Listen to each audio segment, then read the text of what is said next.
Hola, ¿cómo están? Soy Álvaro, soy médico, soy peruano.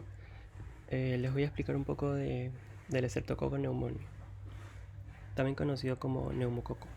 Esta es una bacteria súper importante en las prácticas clínicas. Bueno, ese gráfico ya se los expliqué anteriormente, se los vuelvo a repetir. Tenemos a las bacterias gram positivas, que básicamente en el microscopio se tiñen de una coloración morada. Dentro de una de las formas de los gram positivos tenemos a los cocos. Se clasifican en dos grupos, los catalasas positivos y los catalasas negativos. Bueno, eso se los expliqué mejor en los videos del Staphylococcus aureus y del Epidermidis saprophyticus, pero se los repito rápidamente. La catalasa es una enzima que lo que hace es que el peróxido de hidrógeno se convierta en agua y oxígeno. Entonces, normalmente el peróxido de hidrógeno es una especie reactiva de oxígeno y hace que la bacteria se destruya. Entonces, al existir esa enzima en el estafilococo, en la familia de los estafilococos, obviamente van a hacer que la bacteria no se destruya. Entonces sirve como un mecanismo de defensa. Pero esta enzima no la tienen los estreptococos. Entonces van a ser catalasas negativos. Dentro de los estreptococos tenemos a los alfa hemolítico, beta hemolítico y gamma hemolítico. El neumonía es alfa hemolítico. ¿Qué significa que sea alfa hemolítico? Significa que al momento de cultivarlo en un agar sangre, como se puede ver en esta imagen, del alfa hemolítico va a haber, bueno, la coloración que se va a ver es media como verdosa o marrón, ¿no? Y a comparación del beta hemolítico no va a existir este halo claro que acá se puede ver. Acá se ve que a toda la colonia la cubre un halo, un halo, ¿no? Un halo claro. En cambio, en los alfa hemolíticos no existe este claro que cubre las colonias. Es más, se ve como un color verdoso. Entonces, eso es característico de los alfa hemolíticos al momento de cultivarlo. ¿Qué significa alfa y beta? Alfa hemolítico significa que existe una destrucción de los glóbulos rojos, pero que es parcial. Entonces, al haber una oxidación de la hemoglobina, va a hacer que el color se vuelva verdoso. En cambio, en el beta hemolítico hay una lisis completa, una destrucción completa de los glóbulos rojos en el agar sangre. Y bueno, básicamente eso es la diferencia entre alfa hemolítico y beta hemolítico. Gamma hemolítico básicamente es que no existe una destrucción de los glóbulos rojos, o sea, no existe hemólisis. Entonces, bueno, vemos que los alfa hemolíticos básicamente son dos bacterias, ¿no? El Streptococcus pneumoniae y el viridans, que incluye el mutans y el mitis. Bueno, también el sanguinis, que no lo han puesto en esta gráfica. Pero también existe el viridans sanguinis. Bueno, eso ya se los explicaré después. Pero básicamente, ¿cómo se diferencian el neumonía con el grupo de los virions? Básicamente porque el neumonía es encapsulado, que es un mecanismo de defensa y de factor de virulencia de la bacteria. Y es optoquina sensible. Eso se lo voy a explicar en un momento. En cambio, el viridans no tiene cápsula, pero es optoquina resistente. Y bueno, el beta hemolítico y el gamma hemolítico se los voy a explicar en otro video. Bien, dentro de la parte ya de explicación en sí de la bacteria, lo primero que podemos decir, como ya lo hemos repetido, es que es una bacteria gram positiva.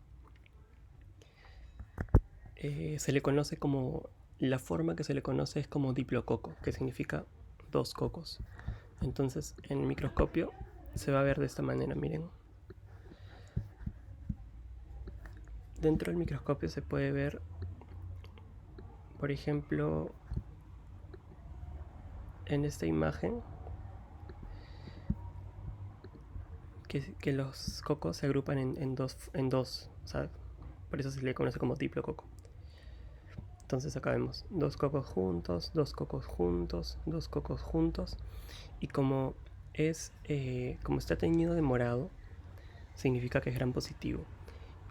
Bueno, para adelantarlos un poco, como un diagnóstico diferencial, por ejemplo, si es que tenemos a diplococos pero gram negativos, o sea que se teñiría morado, perdón, que se teñiría rosado en el microscopio, podríamos sospechar del grupo de las Neisseria, que son diplococos gram negativos, pero el Streptococcus es diplococos gram positivo.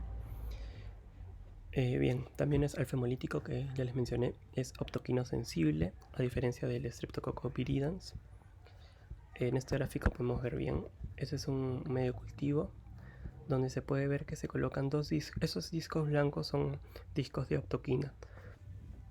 Entonces, por ejemplo, si es que se cultiva esta colonia de un microorganismo que no sabemos cuál es y sospechamos de Streptococcus pneumoniae o viridans, que es para diferenciarlos, colocamos esos discos de optoquina y bueno, al momento de colocarlo, obviamente si es que un microorganismo es sensible, no se va a producir un crecimiento en este disco, ¿no? de optoquina.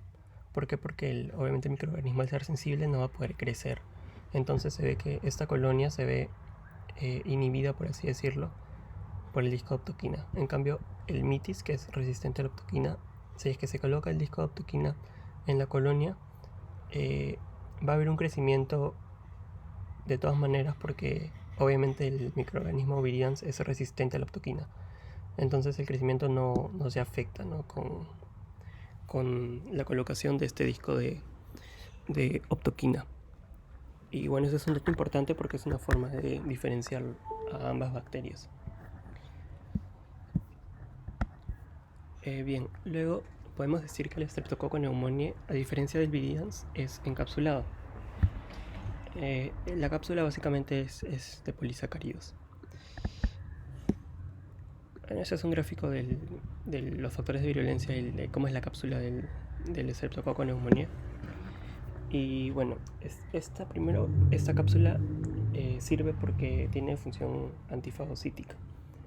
Entonces es un factor de virulencia importante.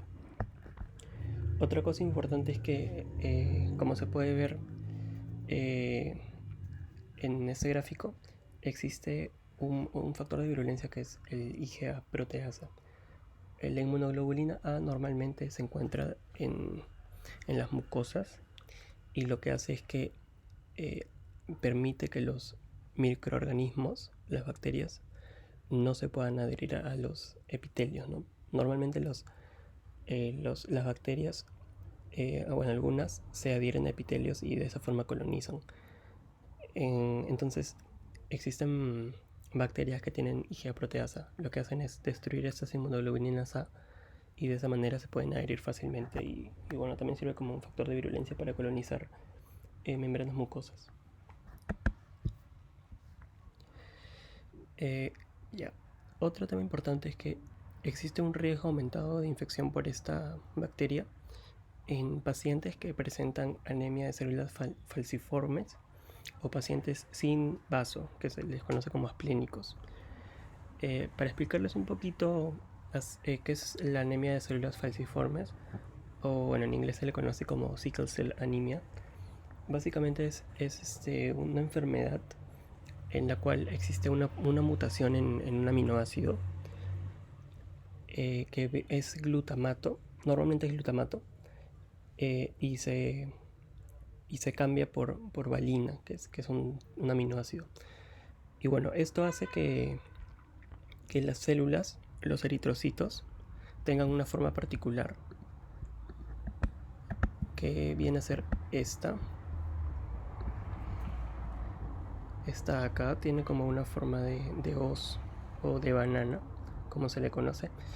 Y al tener esta forma hace que cuando hay una crisis por hipoxia, por ejemplo, hay varios factores que hacen que existan crisis en sickle cell anemia, pero uno de esos, y quizá el más importante, es momentos de hipoxia.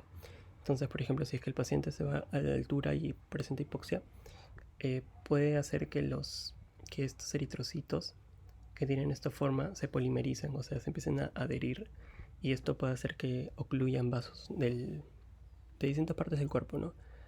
Pero es importante porque también pueden ocluir vasos sanguíneos del órgano, y normalmente el vaso tiene la función de destruir a los patógenos encapsulados, como el Streptococcus pneumoniae. Entonces estos pacientes tienen más riesgo de infecciones por microorganismos encapsulados, como el Streptococcus pneumoniae, la Neisseria y también el Haemophilus influenzae B, tipo B. Entonces, obviamente estos pacientes tienen más riesgo. Y los pacientes sin vasos clínicos es por lo que ya mencioné, ¿no? Porque el vaso sirve para destruir a estos patógenos con cápsula. Entonces, obviamente, estos pacientes tienen más riesgo de infección por Streptococcus pneumoniae. Otro tema importante es que la causa más frecuente es la causa más frecuente de meningitis. Pero cabe recalcar que específicamente estamos hablando de meningitis en adultos. Aquí tengo un gráfico donde muestro cómo es las infecciones más frecuentes de meningitis por grupos de edad. Por ejemplo, en los recién nacidos, primera causa de meningitis en recién nacidos, para adelantar un poco con patología e integrarlo, es el Streptococcus galactiae o el Streptococcus beta hemolítico, perdón, del grupo B, ¿no? Esa es la primera causa en recién nacidos. También tenemos a la E. coli, que es la segunda causa, y la Listeria monocytogenes, que también se ven en adultos mayores. En caso de los niños, normalmente de 6 meses a 6 años más o menos, tenemos como primera causa el Streptococcus pneumoniae. Entonces es una causa importante de meningitis en niños a partir de los 6 meses, 6 años. También en adultos, en general, adultos desde los 6 hasta los 60 años, incluso más de 60 años, también es el patógeno más importante, el Streptococcus pneumoniae. ¿Y por qué acá en adolescentes y en adultos jóvenes, por qué lo colocan como segunda causa? Porque, bueno, igual en adolescentes también es la causa más importante el Streptococcus pneumoniae, no de meningitis. O sea, desde los 6 meses hasta adultos es la causa más frecuente. Pero acá, bueno, recalcan en este gráfico Neisseria meningitis, porque esta es una causa importante de meningitis, pero en adolescentes, porque normalmente los adolescentes en Estados Unidos al menos van a los college y, bueno, comparten cuartos. Y esta Neisseria se transmite por las gotitas. Entonces, obviamente existe un mayor contacto y una mayor sospecha de meningitis por Neisseria meningitis si es que tenemos un paciente, ¿no?, que tiene roommates o esas cosas. Pero igual, el Streptococcus pneumoniae es la causa más importante de meningitis. También es la causa más importante de otitis media. Además, es la causa más importante de neumonía y de sinusitis. En la parte de neumonía, obviamente, en la parte clínica vamos a tener un paciente que, bueno, con dificultad respiratoria, que presenta crepitantes, es una neumonía lobar, o sea que solamente se ve un consolidado en un solo lóbulo, ya sea del pulmón izquierdo o derecho. Y bueno, esa es la parte importante de neumonía. También los pacientes con neumonía suelen tener un esputo oxidado. No sé si se acuerdan en el video de Staphylococcus aureus, mencioné que a veces los esputos nos pueden ayudar a guiarnos en la parte clínica. Entonces, el Staphylococcus aureus, la neumonía por Staphylococcus aureus, tiene un esputo en salmón. En cambio, el neumonía se dice que es un esputo oxidado o medio rojo, de rojo a marrón, ¿no? Y bueno, otro tema importante es el tema de las vacunas. Básicamente existen dos vacunas, la 23 valente y la 7 valente. La 23 valente es la que se coloca en adultos.